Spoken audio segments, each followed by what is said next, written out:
السلام عليكم ورحمة الله وبركاته.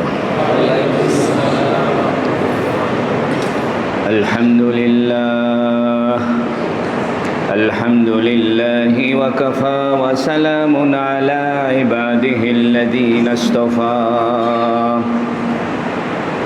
الحمد لله الذي وحده والصلاة والسلام على من لا نبي بعده وبشانه قال جل وعلا إن الله وملائكته يصلون على النبي يا أيها الذين آمنوا صلوا عليه وسلموا تسليما.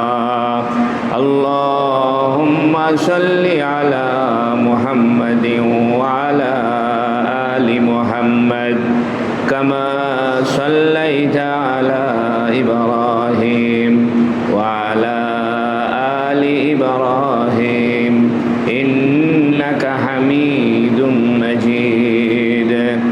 اللهم بارك على محمد وعلى آل محمد كما باركت على إبراهيم وعلى آل إبراهيم إنك حميد مجيد. أما بعد فقد قال جل وعلا ولقد بوأنا بني إسرائيل مبوأ صدق ورزقناهم من الطيبات فما اختلفوا حتى جاءهم العلم إن ربك يقضي بينهم يوم القيامة فيما كانوا فيه يختلفون. الحمد لله আল্লাহ তাবারাকা ওয়া তাআলার বড় মেহেরবানি যে আল্লাহ রাব্বুল ইজ্জত দীর্ঘ এক মাস পরে আল্লাহর ঘরে বসে আল্লাহর কোরআন শোনার তৌফিক দান করেছেন। বলুন আলহামদুলিল্লাহ। আমরা সূরা ইউনুস থেকে আমরা আলোচনা শুনছিলাম। আজকে সূরা ইউনুসের 93 নম্বর আয়াত থেকে আলোচনা হবে ইনশাআল্লাহ। আজকের আলোচনার যে আয়াত আল্লাহ ঘোষণা করেছেন, এই আয়াতের পূর্বে আল্লাহ পাক বনি ইসরাইলকে সাগর পার করে মিশর এলাকায়, সিনাই উপত্যকা এলাকায়, সিরিয়া অঞ্চলে তাদেরকে নিয়ে গিয়েছিলেন। ফেরাউনকে ডুবিয়ে মেরেছিলেন। অতঃপর আল্লাহ পাক এই বনি ইসরাইলের জন্য উত্তম বাসস্থানের ব্যবস্থা করেছেন মিশরে এবং শামে। শাম বলা হয় বর্তমানের সিরিয়া, জর্ডান, ইয়ামান, এ পুরাটাই এক সময় ছিল শাম। লেভান্ট বলে ইংরেজিতে। বর্তমানে শাম আর অতটুকু নাই, টুকরা টুকরা হয়ে সিরিয়া দেশটাই বর্তমানে শামের সর্বশেষ অঞ্চল হয়েছে। যেমন পারস্য সম্রাট বা পারস্য সাম্রাজ্য, এটা বাংলাদেশও আগে পারস্য সাম্রাজ্যের অধীনে ছিল। পাকিস্তান, ভারত, বাংলাদেশ, আফগানিস্তান, এই পুরা এলাকাটাই ছিল পারস্য সাম্রাজ্যের অধীনে। কিন্তু পরবর্তীতে এই দেশগুলো ভাগ হয়ে হয়ে হয়ে পারস্যের সর্বশেষ যে অঞ্চলটা টিকে আছে তার নাম ইরান। এবং ইরানকেই পুরাতন যে ফারেস বা পারস্য সাম্রাজ্য বলা হয়। বর্তমানের ইরান হলো সেই পারস্য সাম্রাজ্যের সর্বশেষ অঞ্চল। অর্থাৎ টুকরা হওয়ার পরে যে অঞ্চলটা, যে এলাকাটা পারস্য সাম্রাজ্যের বলে গণনা করা হয় সেটা হলো ইরান। ঠিক একই রকমভাবে শাম, যেটাকে আমরা বর্তমানে সিরিয়া বলছি, এই সিরিয়া দেশটা ওই পুরাতন শামের একটা অংশ। তাছাড়া ইয়ামান, জর্ডান, ফিলিস্তিন এগুলোও সব শামের অঞ্চল হিসেবে গণ্য হতো। দীর্ঘদিন রাজনৈতিক পট পরিবর্তনের কারণে, যুদ্ধ বিগ্রহের কারণে অন্যান্য দেশের সৃষ্টি হয়েছে। মূল অঞ্চলটা হলো শাম বা সিরিয়া। আল্লাহ পাক বনি ইসরাইলকে সাগর পার করে, নদী পার করে যে অঞ্চলে আনলেন, সে অঞ্চলে আল্লাহ তাদের বসবাসের ব্যবস্থা করলেন, উত্তম বসবাসের ব্যবস্থা। তাই আল্লাহ পাক বলছেন, ওয়ালাকাদ বাওয়ানা বানি ইসরাঈল মুবাওয়া সিদকিন, আমি বনি ইসরায়েলের জন্য আবাস স্থল নির্ধারণ করলাম। মুবাওয়া সিদকিন, উপযোগী আবাস স্থল। অর্থাৎ তারা নবীর কথা শুনে হিজরত করার কারণে আমি আল্লাহ তাদেরকে সুন্দর অঞ্চল, বরকতময় এলাকা মিশর এবং শাম অঞ্চলে তাদের বাড়িঘরের ব্যবস্থা করলাম। ওয়ারাযাকনাহুম মিনাত তাইয়্যিবাত, এবং আমি তাদেরকে পবিত্র রিজিক দান করলাম। সুবহানাল্লাহ।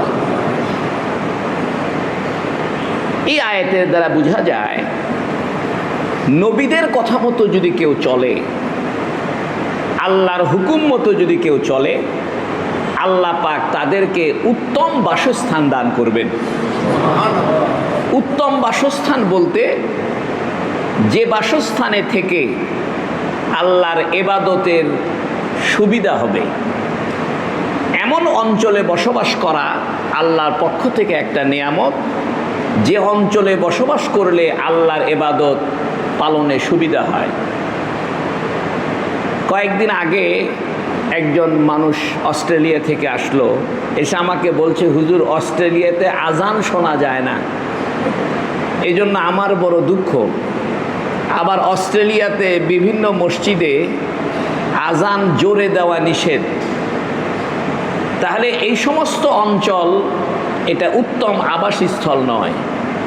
উত্তম আবাসস্থল হলো ওই সমস্ত এলাকা, যে সমস্ত এলাকায় ইবাদতের সুবিধা আছে। এই জন্য আল্লাহ বলছেন, ওয়ালাকাদ বাওয়ানা বানি ইসরাঈল, আমি বনি ইসরাইলকে উত্তম বাসস্থানের ব্যবস্থা করলাম। মুবাওয়া সিদকিন, উপযোগী বাসস্থান, অর্থাৎ এমন বাসস্থান দিলাম যেখানে তাদের খাওয়া দাওয়ার কোনো অসুবিধা নাই, ফসল ফলাদির কোনো সমস্যা নাই। এটা মিশর অঞ্চল। আপনারা জানেন মিশর অনেক প্রাচীন আমল থেকে কৃষি পণ্যে সমৃদ্ধ, সেখানে ভালো ফসল হয়। এবং সিরিয়া এটাও ভালো উর্বর এলাকা। আল্লাহ বলছেন, আমি বনি ইসরাইলকে তাদের নবীর সঙ্গে হিজরত করার কারণে উত্তম বাসস্থান, উপযোগী বাসস্থানের ব্যবস্থা করলাম। এর দ্বারা বোঝা যায়, কেউ যদি আল্লাহর হুকুম মতো চলে, আল্লাহর নবীর নির্দেশ মতো চলে, তাহলে আল্লাহ পাক তাকে উত্তম বাসস্থান, ইবাদতের উপযোগী বাসস্থানের ব্যবস্থা করে দিবেন। কে? আল্লাহ। ওয়ালাকাদ বাওয়ানা বানি ইসরাঈল, আমি বনি ইসরাইলের জন্য বসবাসের ব্যবস্থা করলাম। মুবাওয়া সিদকিন, উপযোগী বসবাস স্থল। ওয়ারাযাকনাহুম মিনাত তাইয়্যিবাত, আর আমি তাদেরকে রিজিক দিলাম, পবিত্র রিজিক। আল্লাহ হালাল রিজিক বলেননি, আল্লাহ বলতেছেন রাযাকনাহুম মিনাত তাইয়্যিবাত। আল্লাহ বলতে পারতেন রাযাকনাহুম মিনাল হালাল। হালালের চাইতেও উত্তম রিজিক হলো পবিত্র রিজিক। তৈয়বাত রিজিক কাকে বলে? তৈয়বাত বলা হয় যে রিজিকটা হালাল, পাশাপাশি যে রিজিকটা মানুষের শরীরের জন্য উপকারী। সুবহানাল্লাহ বলে, ক্ষতিকর নয়। যেমন চিনি খাওয়া হালাল, হারাম নয়, তবে ডায়াবেটিসের রোগীর জন্য চিনি খাওয়া ক্ষতিকর, হারাম না, রোগীর জন্য কি ক্ষতিকর।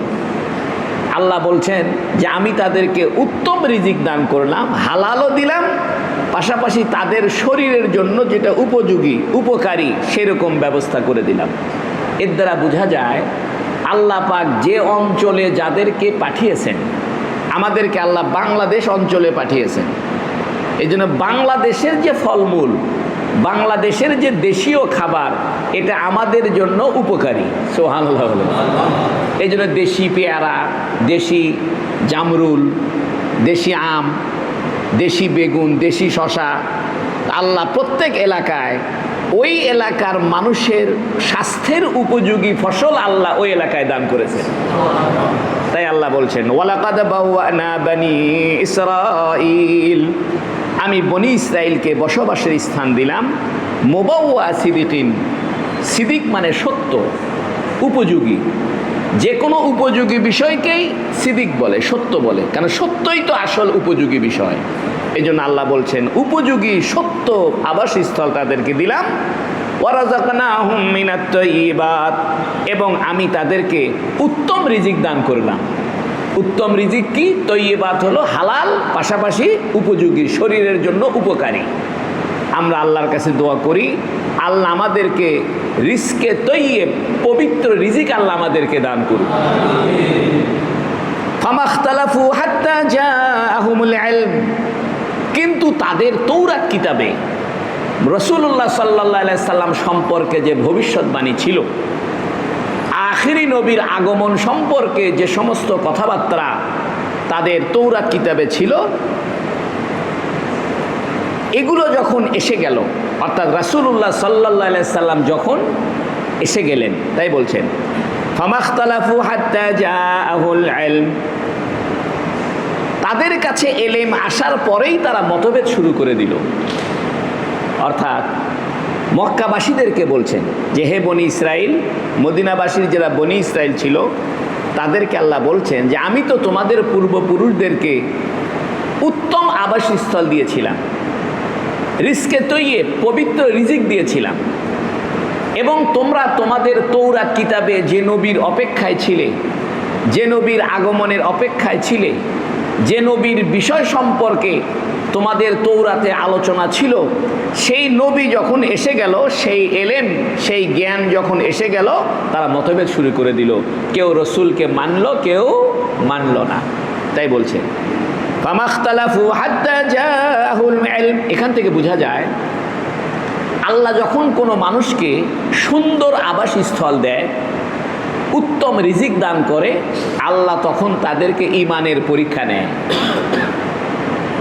কারণ বনি ইসরাইলকে উত্তম আবাসস্থল মিশর এবং শামে, সিরিয়াতে যখন তাদের আবাসস্থল দিল, এবং তাদের বংশে অনেক নবী পাঠালো, হাজার হাজার নবী পাঠালেন, এদের উচিত ছিল তাদের তৌরাত কিতাবের ভবিষ্যৎবাণী অনুযায়ী রাসূলুল্লাহ সাল্লাল্লাহু আলাইহি সাল্লামকে মেনে নেওয়া, কিন্তু তারা তা মানল না, তারা মতভেদ শুরু করে দিল।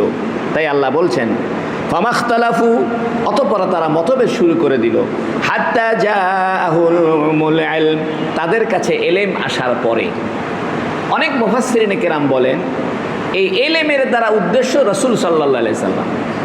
প্রশ্ন হলো রাসূল সাল্লাল্লাহু আলাইহি সাল্লামকে আল্লাহ এলেম কেন বলতেছেন?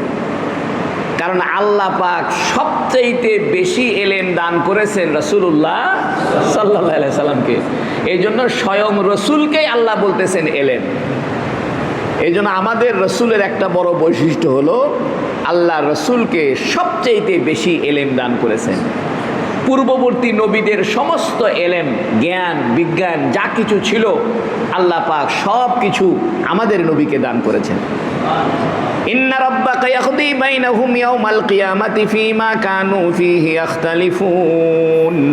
ইন্না রাব্বাকা, অবশ্যই তোমার রব, ইয়াকদি বাইনাহুম, তাদের মাঝে ফয়সালা করে দিবেন, ইয়াওমাল কিয়ামা, কিয়ামতের দিনে, ফীমা কানু ফীহি ইখতালিফুন, যে বিষয়ে তারা মতভেদ করছে। রাসূল সাল্লাল্লাহু আলাইহি সাল্লাম সম্পর্কে যারা যে মতভেদ করছে, এই মতভেদের ব্যাপারে আল্লাহ ফয়সালা করে দিবেন কবে? কিয়ামতের দিন।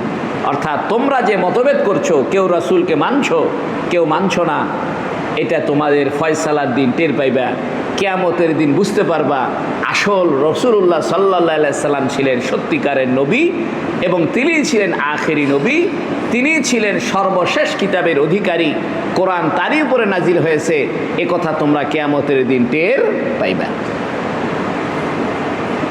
এই আয়াত থেকে আমরা বুঝলাম দুটো বিষয়। একটা বিষয় হলো, যদি আল্লাহ পাক কাউকে নিয়ামত দান করেন, উত্তম আবাস, উত্তম রিজিক দান করেন, তখন আল্লাহ তাদেরকে ঈমানের পরীক্ষা নেন। এখন আল্লাহ রাসূল সাল্লাল্লাহু আলাইহি ওয়াসাল্লামকে বলছেন, হে রাসূল, তৌরাত কিতাবে তো আপনার আলোচনা আছে, এখন ওরাই আপনাকে অস্বীকার করতেছে। ইহুদিরা, বনি ইসরায়েলের লোকেরা আপনাকে অস্বীকার করছে, এতে আপনি সন্দেহ করবেন না যে কি ব্যাপার, যাদের উপরে তৌরাত নাজিল হয়েছিল তারাই দেখছি আমাকে অস্বীকার করছে, তাহলে আমি কি নবী নই নাকি? এরকম কোনো সন্দেহ আপনি করবেন না। তাই আল্লাহ বলছেন, ফাইন কুনতা ফি শাক্কিন মিম্মা আনজালনা ইলাইকা ফাসআলিল্লাযীনা ইয়াকরাউনাল কিতাবা মিন ক্বাবলিক লাকাদ জাআকাল হাক্কু মির রাব্বিকা ফালা তাকুনান্না মিনাল মুমতারিন। ফাইন কুনতা ফি শাক্কিন, হে নবী, যদি আপনি সন্দেহের মধ্যে থাকেন, মিম্মা আনজালনা ইলাইকা, যা আমি আপনাকে অবতীর্ণ করেছি আপনার উপরে, অর্থাৎ কোরআন, আপনার উপরে যে আমি কোরআন অবতীর্ণ করেছি, এই কোরআনের ব্যাপারে যদি আপনি সন্দেহে থাকেন, ফাসআলিল্লাযীনা ইয়াকরাউনাল কিতাবা, তাহলে যারা তৌরাত পাঠ করে ওদের কাছে জিজ্ঞেস করেন, ওদেরকে ডেকে এনে গোপনে জিজ্ঞেস করেন যে আচ্ছা ভাই বলো তো, তোমাদের তৌরাত কিতাবে কি আমার কথা নাই? তখন ওরা বলবে আপনার কথা, যে হ্যাঁ, আমাদের তৌরাত কিতাবে আপনার সম্পর্কে আলোচনা আছে। কিন্তু ইহুদিরা বাইরে বলে না কেন? ইহুদিরা গোপনে গোপনে স্বীকার করে এটাই মুহাম্মদ, এটাই আখেরি নবী, কিন্তু তাদের যে ধর্মীয় রাজত্ব, তাদের যে হুজুরগিরি, তারা যে হুজুরগিরির ব্যবসা করে খাচ্ছে, এই ব্যবসায় কি হবে? ধস নামবে। এই জন্য তারা আমাদের নবীকে মানতে রাজি হয় নাই। আর একটা কারণে তারা মানতে রাজি হয় নাই, সেটা হলো তাদের হিংসা, যে আমাদের গোষ্ঠীতে কেন আখেরি নবী হলো না। কারণ তাদের গোষ্ঠী হলো ইসহাক আলাইহিস সালামের বংশ, আর আমাদের নবী এসেছেন ইসমাইল আলাইহিস সালামের বংশে। এই হিংসায়, এই রাগে, এই আভিজাত্যের টানে তারা আমাদের নবীর কথাকে বাইরে স্বীকার করে না, কিন্তু গোপনে গোপনে কি করে? ঠিকই স্বীকার করে। তাই আল্লাহ পাক বলছেন, ফাইন কুনতা ফি শাক্কিন মিম্মা আনজালনা ইলাইকা, আপনি যদি সন্দেহ থাকেন, মিম্মা আনজালনা ইলাইকা, যা আমি আপনার প্রতি অবতীর্ণ করেছি, ফাসআলিল্লাযীনা ইয়াকরাউনাল কিতাব, যারা কিতাব পাঠ করে, অর্থাৎ তৌরাতের কিতাব পাঠ করে, তাদের কাছে জিজ্ঞাসা করেন। মিন ফাসআলিল্লাযীনা ইয়াকরাউনাল কিতাবা মিন ক্বাবলিক, আপনার পূর্বে যে কিতাব যারা পড়ে, অর্থাৎ আপনার পূর্বে যাদেরকে কিতাব দেওয়া হয়েছে তৌরাত, এই তৌরাত যারা পাঠ করে আপনি তাদের কাছে জিজ্ঞাসা করেন। এই আয়াত নাজিল হলে নবী বললেন, ওয়ালা আশুক্কু, আমার কোনো সন্দেহ নাই, জিজ্ঞেস করারও দরকার নাই। সুবহানাল্লাহ বলেন। যখন এই আয়াত নাজিল হলো যে নবী আপনি জিজ্ঞেস করেন, আপনার পূর্বে যারা কিতাব পাঠ করে, অর্থাৎ আপনার পূর্বে যে ইহুদি গোষ্ঠী, খ্রিস্টান গোষ্ঠী, এদেরকে যে তৌরাত আর ইনজিল দেওয়া হয়েছে, এদের কাছে আপনি জিজ্ঞেস করেন, আপনার নাম সম্পর্কে বলে দিবে যে হ্যাঁ আপনি নবী। নবী বলতেছে ওটা আমার জিজ্ঞেস করার দরকার নাই, আপনি আমাকে বলছেন, এটা আমার কোনো সন্দেহ নাই, জিজ্ঞাসা করার দরকার নাই। নবী বলতেছেন, ওয়ালা আশুক্কু ওয়ালা আসআলু, আমি সন্দেহ নাই, জিজ্ঞাসা করব না। সুবহানাল্লাহ। এই আয়াত থেকে দুইটা কথা বোঝা যায়। একটা কথা হলো, আপনি যদি কোনো বিষয় না জানেন, তাহলে যারা জানে তাদের কাছ থেকে কি করে নেওয়া যায়? জিজ্ঞেস করা যায়। কিন্তু আমাদের নবী তাদের কাছে জিজ্ঞেসও করতে গেলেন না। কারণ কি? কারণ আল্লাহ পাক নবীকে এত মজবুত ঈমান দান করেছেন যে নবী কোনো সন্দেহের মধ্যেও ছিল না, তাই জিজ্ঞেস করারও কোনো প্রয়োজন পড়ে নাই। তবে জিজ্ঞেস করতে কেন বলতেছে? এটা আমাদেরকে উদ্দেশ্য করে বলতেছে যে আপনার উম্মত যদি কোনো সন্দেহ পড়ে, এরা যেন আহলে কিতাবদের থেকে জিজ্ঞেস করে, অথবা যারা জানে না আর যারা জানে তাদের কাছ থেকে তারা যেন কি করে? জিজ্ঞাসা করে নেয়। তাই বলছে, ফাইন কুনতা ফি শাক্কিন মিম্মা আনজালনা ইলাইকা ফাসআলিল্লাযীনা ইয়াকরাউনাল কিতাবা মিন ক্বাবলিক, হে নবী যদি আপনি সন্দেহ করেন। নবী বললেন আমার সন্দেহ নাই, জিজ্ঞেস করারও দরকার নাই। মিম্মা আনজালনা ইলাইকা, আপনার প্রতি যে কিতাব আমি নাজিল করেছি সে বিষয়ে। ফাসআলিল্লাযীনা ইয়াকরাউনাল কিতাবা মিন ক্বাবলিক, আপনার পূর্বে যারা কিতাব পাঠ করে তাদেরকে আপনি জিজ্ঞাসা করেন। লাকাদ জাআকাল হাক্কু মির রাব্বিকা ফালা তাকুনান্না মিনাল মুমতারিন। লাকাদ জাআকাল হাক্কু, আপনার কাছে সত্য এসে গেছে, অর্থাৎ আপনি সত্য নবী এবং সত্য কোরআন এটা আপনার কাছে এসেছে। লাকাদ জাআকাল হাক্কু মির রাব্বিকা, আপনার রবের পক্ষ থেকে সত্য এসে গিয়েছে, সত্য কোরআন এসেছে, সত্য দ্বীন এসেছে, সত্য ঈমান এসেছে। ফালা তাকুনান্না মিনাল মুমতারিন, তাই আপনি সন্দেহের মধ্যে হবেন না, আপনি সন্দেহকারীদের অন্তর্ভুক্ত হবেন না। এর দ্বারা বোঝা যায় যদি কারো অন্তরে সন্দেহ থাকে তাহলে তার বলা উচিত আমার কোনো সন্দেহ নাই, আল্লাহ কোরআনে যা নাজিল করেছেন বিনা বাক্য ব্যয় বিনা দ্বিধায় আমি তা মেনে নিলাম। এটাই কোরআনের দাবি। ওয়ালা তাকুনান্না মিনাল্লাযীনা কাযযাবু বিআয়াতিল্লাহ ফাতাকুনা মিনাল খাসিরিন। ওয়ালা তাকুনান্না, হে নবী আপনি হবেন না মিনাল্লাযীনা কাযযাবু বিআয়াতিল্লাহ, ওই লোকদের অন্তর্ভুক্ত যারা আল্লাহর আয়াতকে মিথ্যা বলে, যারা আল্লাহর আয়াতকে মিথ্যা বলে তাদের অন্তর্ভুক্ত হবেন না। ফাতাকুনা মিনাল খাসিরিন, তাহলে আপনি ক্ষতিগ্রস্তদের অন্তর্ভুক্ত হবেন। বোঝা গেল যে যারা কাফের, আল্লাহকে মানে না, কোরআন মানে না, ঈমান মানে না, তাদের সঙ্গে মেলামেশা করাটাও ঠিক না। কারণ তাদের সঙ্গে মেলামেশা করলে তাদের সঙ্গে থাকতে থাকতে একটা সন্দেহ মানবিক দৃষ্টিকোণ থেকে এসে যেতে পারে। এই জন্য খারাপ মানুষ, নাস্তিক, মুরতাদ, কাফের, এদের সঙ্গে বন্ধুত্ব রাখার দরকার নাই, এদের সঙ্গে মেলামেশার দরকার নাই। তবে সামাজিকভাবে যতটুকু মেলামেশা না করলে নয়, ব্যবসা বাণিজ্যের ক্ষেত্রে জায়েজ আছে, কিন্তু ওদের সঙ্গে বন্ধু বানানো, তাদের সাথে বেশিরভাগ সময় ব্যয় করা এটা ঠিক হবে না। কারণ তাদের সঙ্গে থাকতে থাকতে আপনার ভিতরেও কি চলে আসবে? সন্দেহ চলে আসবে। এই জন্য সোহবতে সলেহ তোরা সলেহ কুনাদ, নেককারের সংস্পর্শ আপনাকে নেককার বানাবে, বদকারের সংস্পর্শ আপনাকে বদকার বানাবে। এই জন্য সৎসঙ্গে স্বর্গবাস, অথর সঙ্গে সর্বনাশ। তাই আল্লাহ বলছেন ওয়ালা তাকুনান্না মিনাল্লাযীনা কাযযাবু বিআয়াতিল্লাহ, ওয়ালা তাকুনান্না, আপনি হবেন না মিনাল্লাযীনা কাযযাবু, ওই লোকদের অন্তর্ভুক্ত যারা মিথ্যা প্রতিপন্ন করেছে বিআয়াতিল্লাহ, আল্লাহর আয়াতকে, এদের সঙ্গে আপনি থাকবেন না। ফাতাকুনা মিনাল খাসিরিন, তাহলে আপনি ক্ষতিগ্রস্ত হবেন। ইন্নাল্লাযীনা হাক্কাত আলাইহিম কালিমাতু রাব্বিকা লা ইউমিনুন, ইন্নাল্লাযীনা হাক্কাত আলাইহিম কালিমাতু রাব্বিকা, অবশ্যই আল্লাযীনা হাক্কাত আলাইহিম কালিমাতু রাব্বিকা, আপনার রবের বাক্য, অর্থাৎ আপনার রবের বিধান, আপনার রবের সিদ্ধান্ত যাদের উপরে বাস্তবায়িত হয়েছে লা ইউমিনুন, তারা ঈমান আনবে না। অর্থাৎ আল্লাহ যাদের ব্যাপারে এই কথা সিদ্ধান্ত হয়ে গেছে যে এরা কি হবে না, ঈমান আনবে না, তা আপনার জনপদে, আপনার মদিনা শরীফে, আপনার এলাকায়, আপনার উম্মতের মধ্যে যারা ইহুদি, এদের কিছু লোকের ব্যাপারে সিদ্ধান্ত হয়ে গেছে এরা কি আনবে না, ঈমান আনবে না, এতে আপনি মন খারাপ করবেন না। তাই বলছে ইন্নাল্লাযীনা হাক্কাত আলাইহিম কালিমাতু রাব্বিকা, আপনার রবের সিদ্ধান্ত যাদের উপরে দৃঢ় হয়েছে লা ইউমিনুন, তারা কি আনবে না, ঈমান আনবে না। ওয়ালাউ জাআতহুম কুল্লু আয়াতিন হাত্তা ইয়ারাউল আযাবাল আলীম, ওয়ালাউ জাআতহুম কুল্লু আয়া, যদিও তাদেরকে সমস্ত নিদর্শন এসে যায়, তাদের কাছে যদি সমস্ত নিদর্শন এসে যায়, হাত্তা ইয়ারাউল আযাবাল আলীম, যন্ত্রণাদায়ক শাস্তি দেখা না পর্যন্ত তারা ঈমান আনবে না। অর্থাৎ এরা ঈমান আনবে কোন সময়?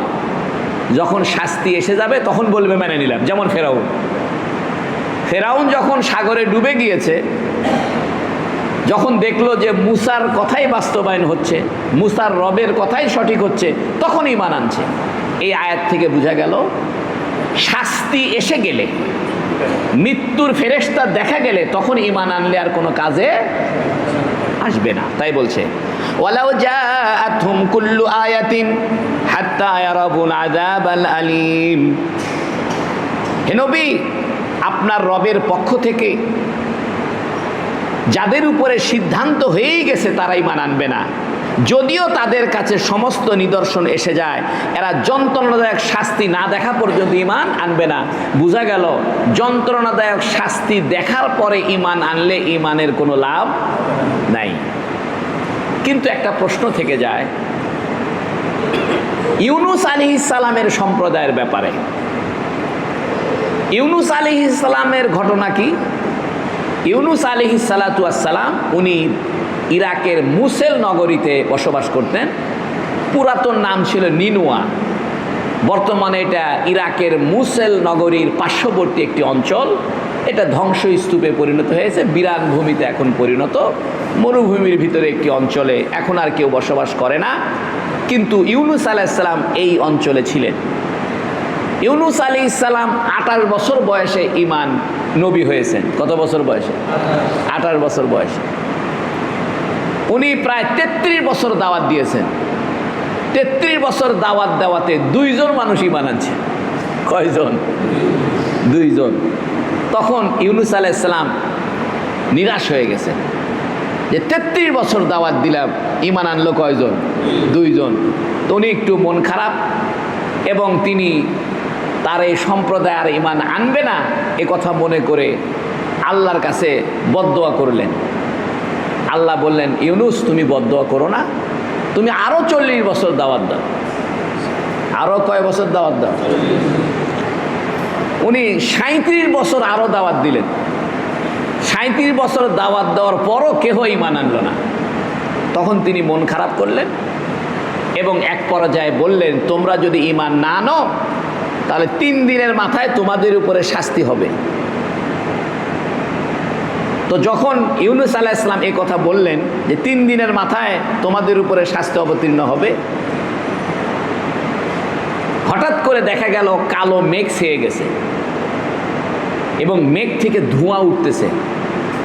তখন ইউনুস আলাইহিস সালাম মনে করলেন যে আমার সম্প্রদায়ের উপরে আল্লাহর গজব নাজিল হচ্ছে, আর গজবের এলাকায় আমার থাকা ঠিক না। কিন্তু আল্লাহ পাক ইউনুস আলাইহিস সালামকে হিজরতের অনুমতি না দিয়েই তিনি হিজরত করলেন। এটা বিস্তারিত ঘটনা সূরা সফফাতে আসবে, আমি সংক্ষেপে শুধু বলি। ইউনুস আলাইহিস সালাম তার জনপদের লোকদেরকে, উনার উম্মতের সংখ্যা ছিল 1 লাখের বেশি, 1 লাখের কিছু বেশি। কেউ বলেছে 1,20,000, কেউ 40,000, কেউ বলেছে 1,70,000। তবে সহিহ হাদিসে কোনো নির্ধারিত সংখ্যা বর্ণিত নাই। উনার উম্মতের সংখ্যা ছিল 1 লাখের বেশি। তো উনি এই আযাবের অবস্থা দেখে উনি চলে গেলেন। আযাব এখনো শুরু হয় নাই, আযাব নাজিল হয় নাই, কেবল আযাবের ভাব দেখা যাচ্ছে। এদিকে ইউনুস আলাইহিস সালাম এলাকা ছেড়ে চলে গেছেন, এদিকে ইউনুস আলাইহিস সালামের সম্প্রদায় তারা সবাই তওবা তিল্লা কইরা ঈমান আনছে। ইউনুস আলাইহিস সালাম এটা আর জানে না। এরা যখন সবাই ঈমান আনছে তখন আল্লাহ পাক তাদের তওবাকে কবুল করেছেন। প্রশ্ন হতে পারে, একটু আগের আয়াতে বলল যারা যন্ত্রণাদায়ক শাস্তি দেখা না পর্যন্ত ঈমান আনবে না, কিন্তু এরা তো যন্ত্রণাদায়ক শাস্তি দেখার পরেই তো ঈমান আনছে। মুফাসসিরিনে কেরাম বলতেছে, একটা হলো শাস্তি আরম্ভ হয়ে যাওয়া, আর একটা হলো শাস্তি আরম্ভ হওয়ার পূর্বাভাস। শাস্তি আরম্ভ হয়ে গেলে ঈমান এনে লাভ নাই, তবে শাস্তি যদি আরম্ভ না হয়, শাস্তির পূর্বাভাস যদি দেখা দেয়, তখন ঈমান আনলে গ্রহণযোগ্য হবে। অতএব এ ব্যাপারে সন্দেহ করার কিছু নাই যে আগের আয়াতে বললেন ওয়ালাউ জাআতুহুম কুল্লু আয়াতিন, যদি সব নিদর্শন এসেও যায়, হাত্তা ইয়ারাবুল আযাবাল আলীম, যন্ত্রণাদায়ক শাস্তি না দেখা পর্যন্ত ঈমান আনবে না। এর দ্বারা বোঝা যায় যন্ত্রণাদায়ক শাস্তি দেখার পরে ঈমান আনলে লাভ নাই। কিন্তু ইউনুস আলাইহিস সালামের সম্প্রদায় শাস্তি নাজিল হয় নাই, কেবল মেঘ হয়েছে। এই মেঘ দেখেই তারা কি করছে? ঈমান আনে ফেলছে এবং তারা বলতেছে যে ইউনূস সঠিক বলছে। কিন্তু ইউনূস আলাইহিস সালাম তো নাই, উনি তো চলে গেছেন। উনি জাহাজে করে রওনা হয়েছেন। এইটা আল্লাহর কাছে অপছন্দ হয়েছে যে তুমি হিজরতের অনুমতি না নিয়ে কেন হিজরত করলা। কারণ নবীদের হিজরত এটা আল্লাহর অনুমোদনের সাপেক্ষে হতে হবে। তবে ইউনূস আলাইহিস সালামের এটা ভুল নয়। ইউনূস আলাইহিস সালাম এটা ইজতিহাদ করেছেন, উনি নিজে নিজে গবেষণা করেছেন। আর যেখানে শাস্তি অবতীর্ণ হয় সেখানে থাকাও তো সঠিক না। এই জন্য তিনি চিন্তা করছেন যে যেহেতু এই উম্মতের উপরে শাস্তি আসতেছে, অতএব আমি না থাকি। তো উনি জাহাজে উঠছেন। পরবর্তীতে জাহাজে লোক সংখ্যা বৃদ্ধি পাওয়ার দ্বারা জাহাজ ডুবা ডুবা অবস্থা ভাব, খুব বাতাস উঠছে এবং জাহাজ ডুবে যাওয়ার মতো পরিস্থিতি। তখন সবাই মিলে চিন্তা করছে যে আমাদের ভিতরে কোনো খারাপ লোক আছে নাকি, যে কারণে জাহাজের ডুবা ডুবা অবস্থা। ইউনূস আলাইহিস সালাম বলেছেন আমি খারাপ লোক, আমারে তোমরা সাগরে ফেলে দাও। সবাই বলতেছে না না না, আপনি ভালো মানুষ, আপনাকে কেন ফেলবো। পরপর 3 বার লটারি করেছে, 3 বারই ইউনূস আলাইহিস সালামের নাম আসছে। কারণ ইউনূস আলাইহিস সালামের অনুশোচনা হয়েছে যে আমি আল্লাহর হুকুম ছাড়া কেন হিজরত করলাম। এখানে একটা কথা বুঝেন, এখানে বেশ কিছু আলেম মুহাক্কিকিন ওলামায়ে কেরাম মাওলানা মওদুদী সাহেবের সাথে যে দ্বন্দ্ব আলেমদের, আপনারা গভীরভাবে চিন্তা করেন, কোনো রাজনৈতিক আলোচনা হিসেবে এটা নিয়েন না। মাওলানা মওদুদী সাহেব বলেন যে উনি রেসালতের দায়িত্ব পালনের ত্রুটি করছেন, এ কারণে ইউনূস আলাইহিস সালামকে মাছে খেয়ে ফেলছে। কিন্তু মুফাসসিরিনে কেরাম বলতেছেন যে না, ইউনূস আলাইহিস সালাম রেসালতের দায়িত্বে ত্রুটি করতে পারে না। কারণ কোন নবী, কোন রসুল যদি তার নবুয়তের দায়িত্বে, রেসালতের দায়িত্বের ভিতরে ত্রুটি করে, এর চাইতে বড় পাপ তো আর কিছু হতে পারে না। আর কোন নবী যদি তার রেসালতের দায়িত্বে ত্রুটি করে, তাহলে সে অন্য ব্যাপারে তারও বেশি ত্রুটি করবে, তাহলে তার নবুয়তই তো থাকার কথা না। এই জন্য সমস্ত মুফাসসিরিনে কেরাম একমত যে ইউনূস আলাইহিস সালাম তার রেসালতের দায়িত্বে, নবুয়তের দায়িত্বে ত্রুটি করেননি। ত্রুটি করছেন কোথায়? আল্লাহর অনুমোদন ছাড়া হিজরত করার ত্রুটি করছেন।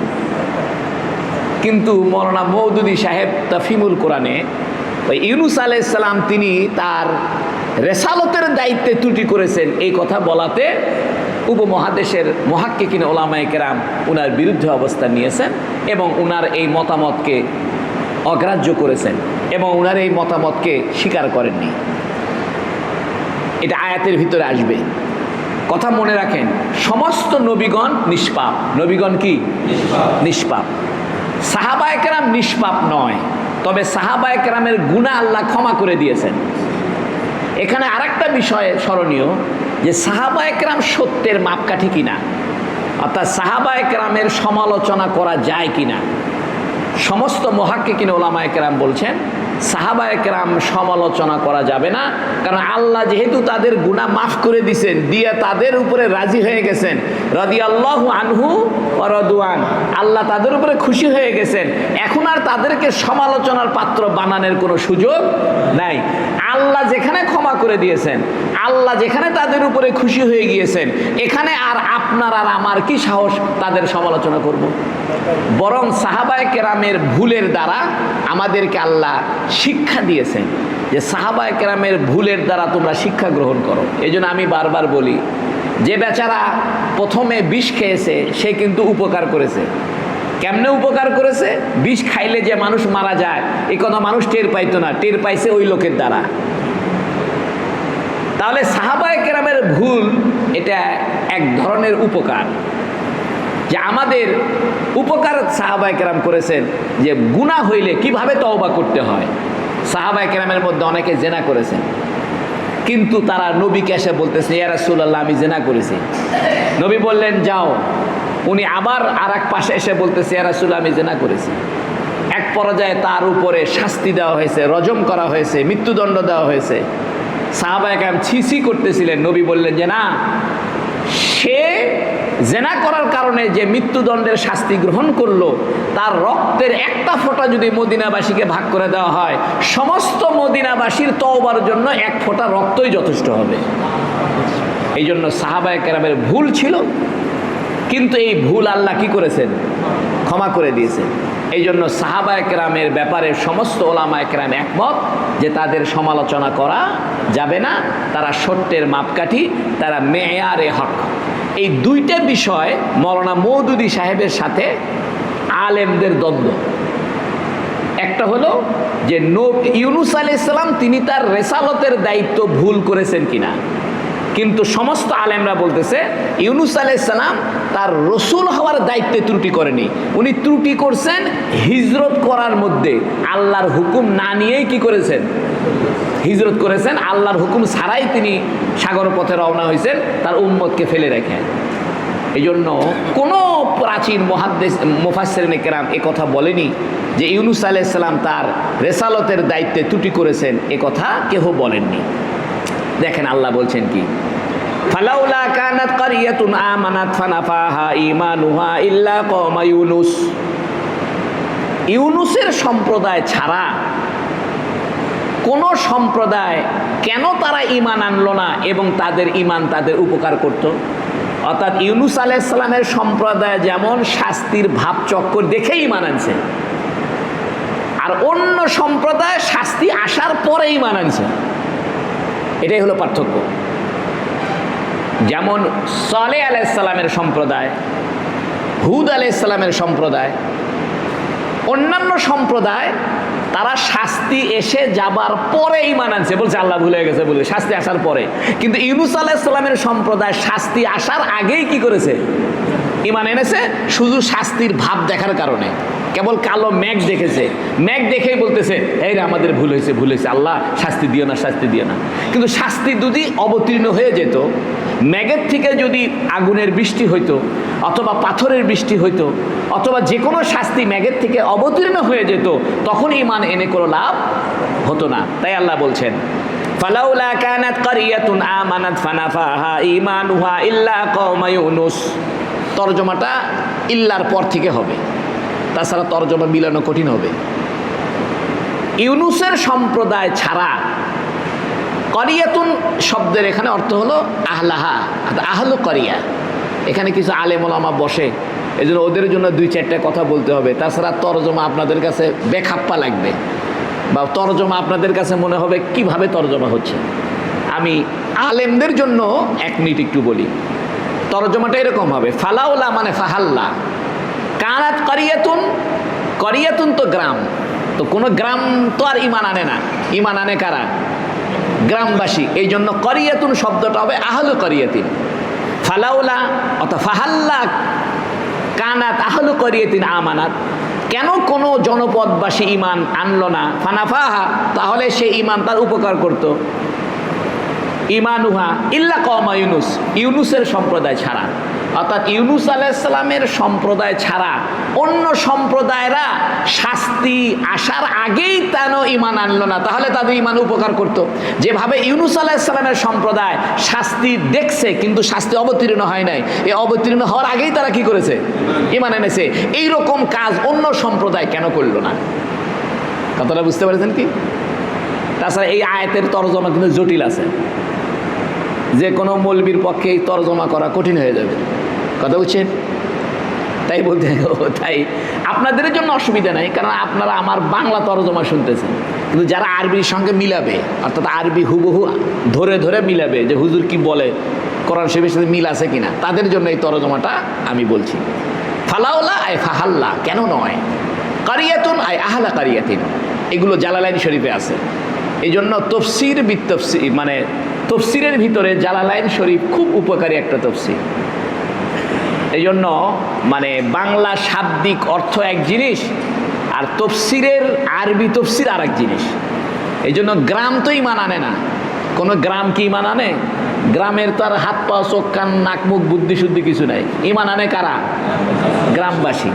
আল্লাহ বলেই দিতে, এরকম বলে দিত ফালাউলা কানাত আহলু করিয়াতিন, তা না বলে শুধু করিয়াতুন বলছে। এটা এই জন্য বলছে যে আযাব আসে, মানুষ করে অপরাধ, আর শাস্তি আসে জনপদের উপরে। আর জনপদের উপরে শাস্তি আসলে পশু পাখি গাছপালা সবাই এটার সাফার করে। মনে করেন যদি বগুড়ায়, আল্লাহ মাফ করুক, যদি বগুড়ায় শাস্তি হয়, বন্যা হয়, তাহলে খালি মানুষ কষ্ট পায় না, গরু ছাগলও কষ্ট পায়, গাছপালাও মরে যায়, বাড়ি ঘরও ভেঙে যায়, পিঁপড়াদের বাড়ি ঘর ভেঙে যায়। তাহলে মানুষের অপরাধের কারণে শুধু মানুষ কষ্ট পায় না, বরং ওই এলাকার সবাই কি পায়? কষ্ট পায়। এইটা বোঝানোর জন্য আল্লাহ কারিয়াতুন শব্দটা বলছে। কিন্তু উদ্দেশ্য হলো ফালাউলা কানাত কারিয়াতুন আমানাত ফানাফা ঈমানুহা, কোন জনপদের অধিবাসী কেন ঈমান আনলো না, অতঃপর তাদের ঈমান তাদের উপকার করত ইউনুসের সম্প্রদায় ছাড়া। অর্থাৎ ইউনুসের সম্প্রদায় ছাড়া অন্য সম্প্রদায়ের লোকেরা শাস্তি আসার আগেই কেন ঈমান আনলো না? বোঝা গেল কওমে হুদ, কওমে সালেহ, কওমে হুদ, আদ, সামুদ জাতি, এরা শাস্তি চলে আসার পরে ঈমান আনছে। ফেরাউন শাস্তি চলে আসার পরে ঈমান আনছে, এই জন্য তাদের ঈমান লাভ করে নাই, উপকার দেয়নি। কিন্তু তাদের শাস্তি আসার আগেই যদি ঈমান আনতো, যখন মুসা আলাইহিস সালাম সাগর ভাগ করে ফেলছে লাঠি দিয়ে, তখনও যদি ফেরাউন ঈমান আনতো, কিংবা সাগরে যখন মুসা আলাইহিস সালাম পার হয়ে গেলেন, এটা তো দেখলো ফেরাউন, তখনও যদি ঈমান আনতো যে না এটা সত্যিকারের নবী, এটা কোনো জাদু হয় না, কারণ জাদুর দ্বারা কখনো সাগর কি করা যায় না, ভাগ করা যায় না। আর সেই রাস্তা দিয়ে মুসা পার হয়ে গেল, এটা দেখেই যদি ঈমান আনতো, তাহলে শাস্তি ফেরাউনের উপরে অবতীর্ণ হতো না। কিন্তু ফেরাউনের উপরে শাস্তি অবতীর্ণ যখন হয়ে গেছে, ফেরাউন ডুবে গেছে, শাস্তির মধ্যে সে জড়িত হয়ে পড়ছে, তখন ঈমান আনছে, এই ঈমানে কোনো লাভ হয় নাই। ঠিক একই রকমভাবে কওমে আদ, কওমে সামুদ, এদের উপরে শাস্তি চলে আসার পরে এরা বলছে আমরা ঈমান আনলাম, শাস্তি চলে আসার পরে ঈমান আনে কোনো লাভ হবে না। একই রকমভাবে অন্য আয়াতে আছে, মৃত্যুর ফেরেশতা যখন চোখে দেখতে পারবেন, তখন তওবার দরজা বন্ধ হয়ে যায়। এই জন্য দেখবেন অনেক মানুষ, আল্লাহ মাফ করুক, মৃত্যুর সময় চোখ বড় বড় হয়ে যায় এবং তারা চোখ দিয়ে বোঝা যায় যে বিস্ময় প্রকাশ করতেছে। অনেক সময় তাদের চোখ দীর্ঘ সময় খোলা থাকার কারণে মৃত্যুর পরে চোখ বন্ধ রাখাও কঠিন হয়ে যায়। এই জন্য মৃত্যুর সময় যদি আযাবের ফেরেশতা চলে আসে, আযাবের ফেরেশতা দেখার পরে যদি ঈমান আনে লাভ হবে না। এই জন্য মৃত্যুর ফেরেশতা দেখার আগেই কি করতে হবে? ঈমান আনতে হবে। একই রকম ভাবে শাস্তি অবতীর্ণ হওয়ার আগেই কি করতে হবে? যেমন ইউনুস আলাইহিস সালামের সম্প্রদায় শাস্তি অবতীর্ণ হওয়ার আগেই কি করেছে? ঈমান আনছে।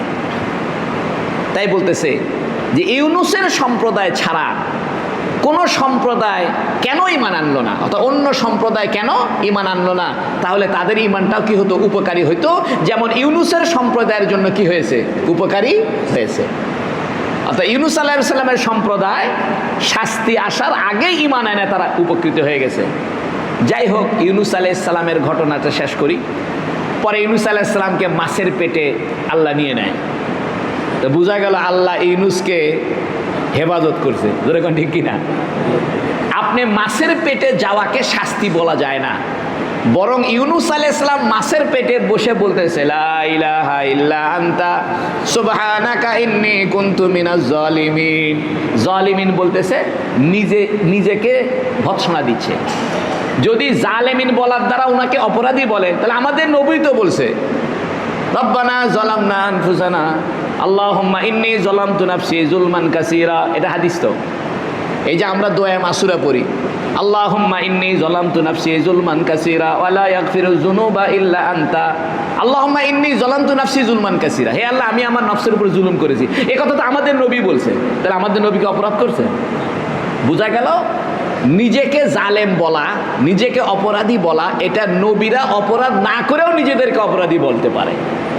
কারণ আল্লাহর সম্মানের সামনে, আল্লাহর ইজ্জতের সামনে আমরা এক ধরনের অপরাধী। কারণ আল্লাহর সমপরিমাণ প্রশংসা আমরা কেহই করতে পারলাম না। এই জন্য দেখেন, নামাজ পড়ে আমরা আস্তাগফিরুল্লাহ বলি, আস্তাগফিরুল্লাহ আস্তাগফিরুল্লাহ কেন বলতেছি? ভুল কাজ করলাম সেই জন্য, নাজায়েজ কাজ করলাম, হারাম কাজ করলাম। আমরা নামাজের পরে ইস্তেগফার এই জন্য করি যে আল্লাহ আপনার মর্যাদা অনুযায়ী নামাজটা পড়তে পারলাম না, এই জন্য আমরা কি বলি? আস্তাগফিরুল্লাহ বলি। এই জন্য এই কথা মনে রাখেন, আল্লাহ যত বড় সম্মানী, এত বড় সম্মানের উপযোগী ইবাদত কেউই করতে পারেনি, নবীরাও করতে পারেনি। এই জন্য নবীরাও বলতেছে আল্লাহুম্মা ইন্নী যালামতু নাফসি যুলমান কাসীরা, হে আল্লাহ আমি বহু জুলুম করেছি। আর মানে কি? অপরাধ করছে। এই জন্য ইউনুস আলাইহিস সালাম যে বললেন লা ইলাহা ইল্লা আনতা, আপনি ছাড়া কোনো মাবুদ নাই, লা ইলাহা ইল্লা আনতা সুবহানাকা, আমি আপনার প্রশংসা করছি, সুবহানাকা ইন্নী কুনতু মিনাজ জালিমিন। কিন্তু দুঃখজনক কি জানেন, মাওলানা মওদুদী সাহেব বলছেন যে উনি জালেম দেখেই তো বলতেছে ইন্নী কুনতু মিনাজ জালিমিন। এটা আপনারা মন খারাপ করেন না, এখানে সব দলের লোকই আছে, কিন্তু গবেষণার ক্ষেত্রে সব কথা উঠে আসবে, এটাই দুনিয়ার নিয়ম। এই জন্য ওলামায়ে কেরাম তার বিরোধিতা করছে যে আপনি রাসায়েল মাসায়েল এই কিতাবগুলোতে, এবং বিশেষ করে এই ইউনুস আলাইহিস সালাম সম্পর্কে তিনি যে বলেছেন যে রেসালতের দায়িত্বে ত্রুটি করছে, উনি উম্মতকে ভেঙে চলে গেছে, না, সমস্ত মুফাসসিরিনে কেরাম বলতেছে উনি হিজরত করছেন, কারণ উনি জানে শাস্তি আসবে, কিন্তু উনি তো এটা জানে না যে শাস্তি দেখা মাত্র তারা কি করবে, ঈমান আনবে, এটা তো আর উনি জানে না। এটা উনি মানুষ, এটাও প্রমাণ করে দিল যে উনি কোনো ফেরেশতা না, উনি কোনো গায়েব জানে না। উনি গায়েব জানলে তো থেকেই যাইতো, উনি গায়েব জানে না দেখেই তো চলে গেছে। আর চলে গেছে এটা হিজরত করছে, উনি ইস্তেহাদ করেছে, নিজস্ব গবেষণা। আল্লাহ ধমক দিছে যে আপনার নিজস্ব গবেষণা আপনি কেন গেলেন, আপনি আমার অনুমতির অপেক্ষা কেন করলেন না।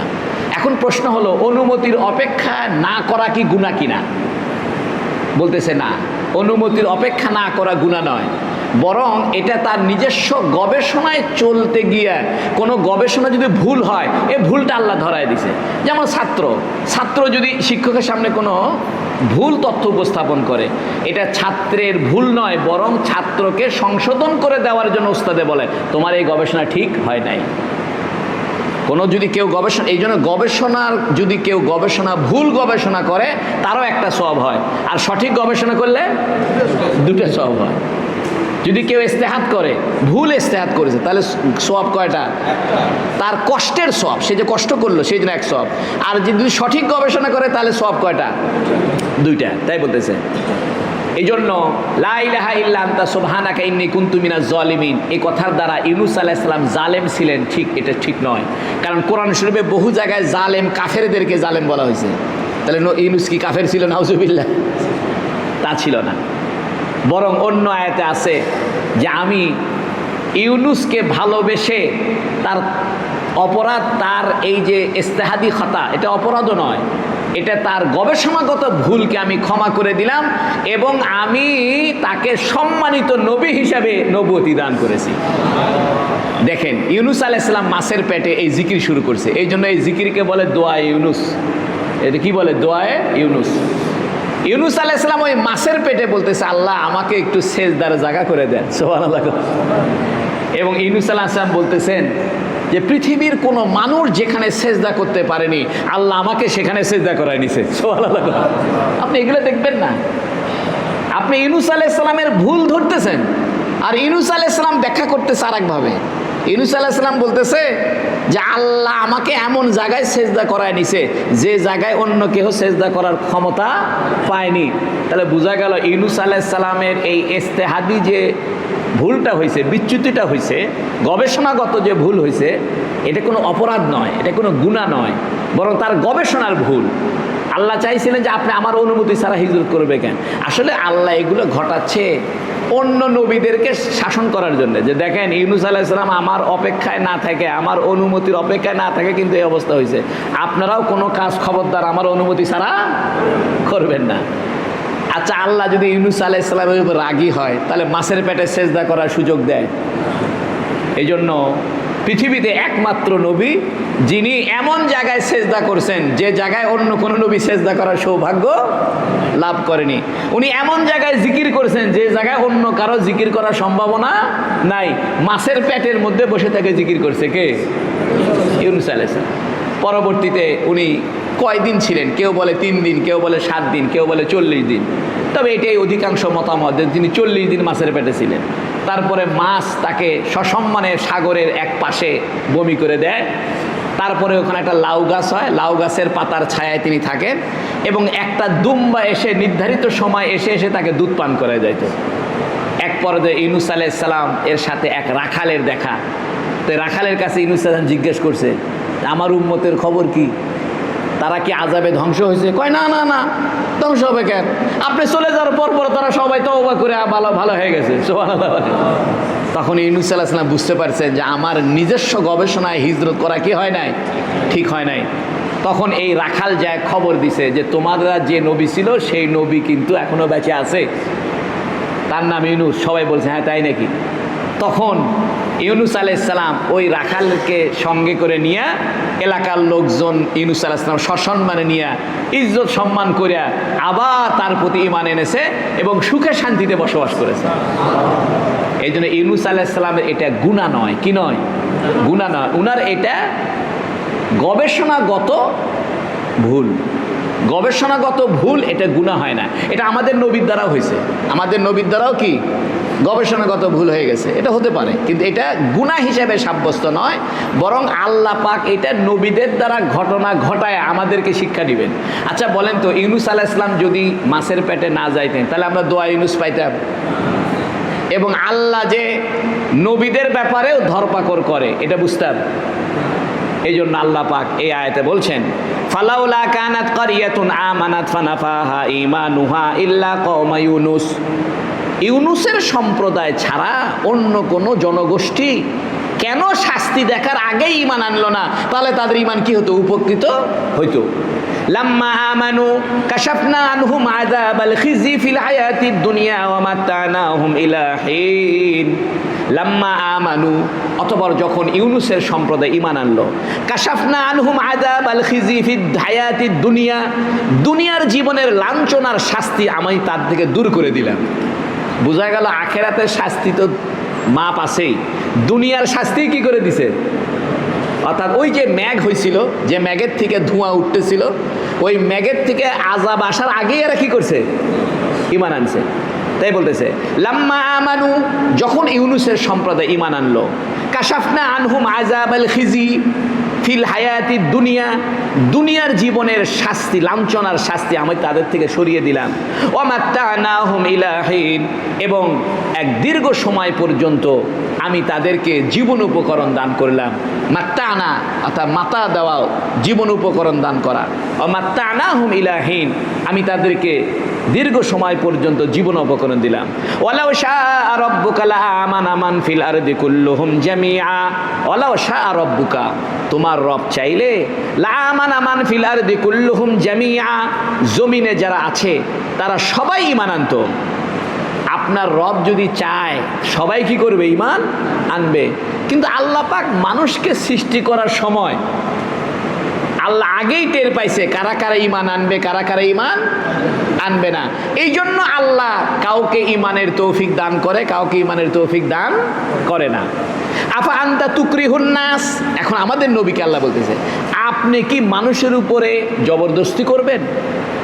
আফা আনতা তুকরিহুন নাস, আপনি কি মানুষের উপর জবরদস্তি করবেন? হাত্তা ইয়াকুনু মুমিনিন, তারা ঈমান যতক্ষণ না আনে।